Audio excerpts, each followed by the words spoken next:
Do you know how they say that you're not supposed to judge a book by its cover? Well, if that book is a cookbook and these two are on it, feel free to judge away. My name is Deric, and I've been the cameraman for Jake and Joy for the last decade. And we took a quick break from season 10 to walk around our shoot location so I can have a chance to tell you a little bit about these two. Apart from being funny and adorable, and despite some silly missteps here and there, they are amazingly practical cooks. Over the course of multiple days of shooting a season, I eat some amazing food, things I would never come across in real life, that are healthy and sometimes super healthy, but also really, really easy to make.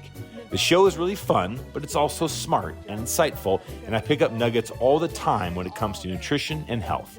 So if you like to cook and you like to laugh, these two can bring a ray of sunshine into your kitchen. Check out Cook with Jake and Joy on YouTube. Click and subscribe.